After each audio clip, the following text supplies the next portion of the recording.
नमस्कार दोस्तों अब भाजपा वाले राहुल गांधी को उनके संसदीय क्षेत्र जाने से रोक रहे हैं। उनको रोकने के लिए भाजपा हर हथकंडे अपना रही है।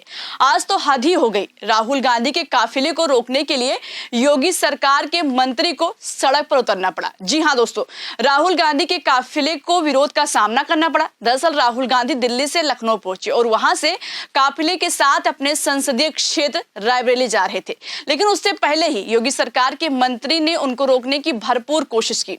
जिस रास्ते से राहुल गांधी जा रहे थे उसी रास्ते में अपने समर्थकों के साथ बैठ गए और धरना देने लगे।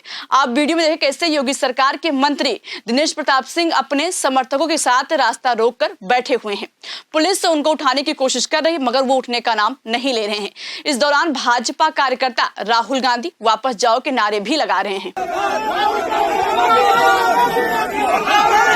दूसरी वीडियो में देखिए, राहुल गांधी की गाड़ी पर हमले की कोशिश तक की गई। ये भाजपा के कार्यकर्ता हैं, आसपास पुलिस बल तैनात है, लेकिन बिना डरे हुए राहुल गांधी के काफिले को रोक रहे हैं। पुलिस से हटाने में लगी हुई है। काफी देर तक भयंकर बवाल हुआ। भाजपा वालों ने खूब हंगामा किया। जब पुलिस की टीम योगी के मंत्री दिनेश प्रताप सिंह को वहां से हटाने पहुंची तो इस दौरान पुलिस और भाजपा कार्यकर्ताओं में धक्का मुक्की भी हुई। वैसे तो भाजपा कानून का ज्ञान देती है, लेकिन सवाल है कि क्या कानून का पाठ भाजपा के कार्यकर्ताओं के लिए नहीं है। दोस्तों, खबर आ रही है कि उनके ही कार्यकर्ताओं और पुलिस के बीच झड़प भी हुई है। इस विरोध प्रदर्शन के चलते राहुल गांधी की सेफ्टी के लिए उनके काफिले को करीब 1 किलोमीटर पहले ही रोक दिया गया था। इस विरोध में राहुल गांधी का काफिला काफी देर तक फंसा हुआ था। पुलिस ने बड़ी मशक्कत की और किसी तरह दिनेश प्रताप को समझाकर हाईवे से उठाया। इसके बाद राहुल का काफिला बटोही रिसोर्ट तक पहुंचा। प्रदर्शन के दौरान 5 मिनट तक उनका काफिला रुका रहा। फिर किसी तरह राहुल गांधी का काफिला हरचंदपुर पहुंचा। वहां पर राहुल गांधी ने गाड़ी रुकवाकर अपने चाहने वालों और कांग्रेस के कार्यकर्ताओं से मुलाकात की, मगर जैसे ही बोलने का मौका मिला भाजपा की बखिया भी उधेड़ी। राहुल ने क्या कहा है हम आपको आगे बताएंगे, लेकिन उससे पहले दिनेश प्रताप सिंह ने आखिर ऐसा क्यों किया वो आप जान लीजिए। दरअसल दिनेश प्रताप सिंह राहुल गांधी से माफी मंगवाना चाहते हैं। मामला प्रधानमंत्री नरेंद्र मोदी की मां पर अभद्र टिप्पणी वाला है। 28 अगस्त को दरभंगा में वोटर अधिकार यात्रा के दौरान एक शख्स ने मोदी की मां पर अभद्र टिप्पणी की थी, जिसके बाद से भाजपा उस मुद्दे को पकड़कर बैठ गई है। हालांकि जब ये घटना हुई थी तो उस वक्त वहां पर न राहुल गांधी और न ही तेजस्वी यादव मौजूद थे। इसके बाद भी भाजपा वाले राहुल गांधी से माफी की मांग कर रहे हैं। उस राहुल गांधी से जिनकी मां पर प्रधानमंत्री नरेंद्र मोदी ने खुद मंच से अभद्र भाषा बोला था। सोनिया गांधी के बारे में ऐसी भाषा का इस्तेमाल किया था कि हम आपको यहाँ पर बता नहीं सकते। जर्सी गाय, कांग्रेस की विधवा जैसे शब्दों का इस्तेमाल मोदी जी ने किया था।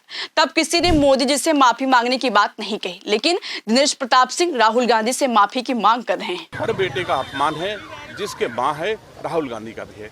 राहुल गांधी को चाहिए था कि जिन लोगों ने मां की गाली दी है उसको कंडम करें, उसको कहें कि मैं उनका साथ नहीं दूंगा, मैं उनको दंडित करूंगा, मैं उन्हें पार्टी से निकालूंगा। और जिन लोगों ने गलती की उसके लिए मैं दुखी हूं।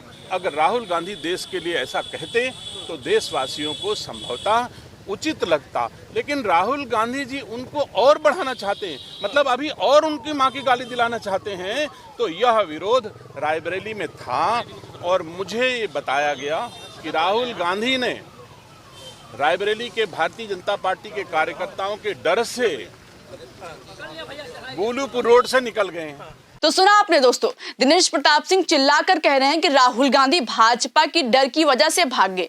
ये वही दिनेश प्रताप सिंह हैं जिनको राहुल गांधी ने लोकसभा चुनाव में पटखनी दी थी। राहुल गांधी को टक्कर देने के लिए मैदान में उतरे थे, लेकिन राहुल ने 3,90,000 वोटों से इनको धूल चटा दी थी। राहुल गांधी की आंधी ऐसी चली कि दिनेश प्रताप नजर नहीं आए। अब वही दिनेश प्रताप सिंह कह रहे हैं कि राहुल गांधी डर कर भाग गए, मगर इधर राहुल गांधी का कहना है कि भाजपा डरी हुई है। जिस तरह से पूरे देश में कांग्रेस की लोकप्रियता दिन ब दिन बढ़ती जा रही है, इसको देखकर भाजपा बौखलाई हुई है, क्योंकि भाजपा की लोकप्रियता का ग्राफ लगातार घटता जा रहा है। यही वजह है कि हर प्रदेश में भाजपा के कार्यकर्ता लगातार कांग्रेस का विरोध कर रहे हैं।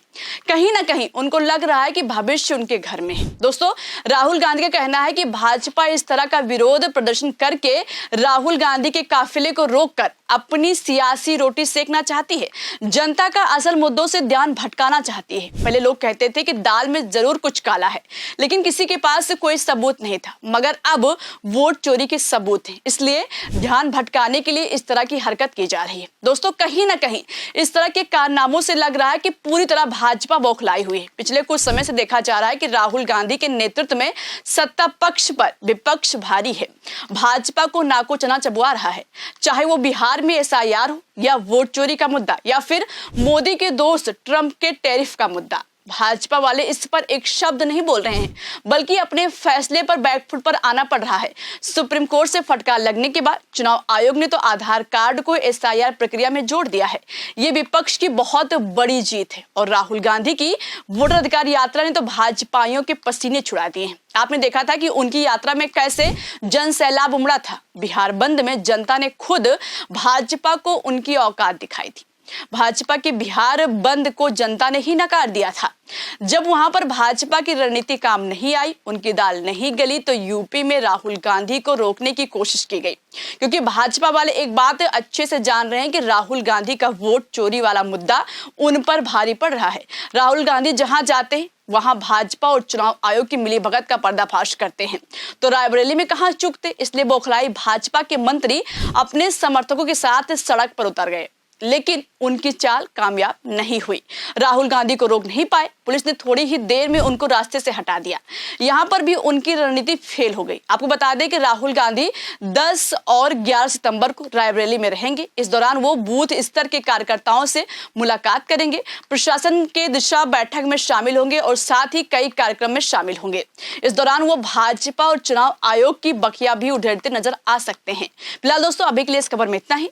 खबर पर आपकी क्या राय है, आपकी जो भी राय हो कमेंट बॉक्स में हमें जरूर बताइएगा। इस खबर को आप तक मैंने यानी शिवानी पांडे ने पहुंचाई। अभी के लिए मेरा नमस्कार।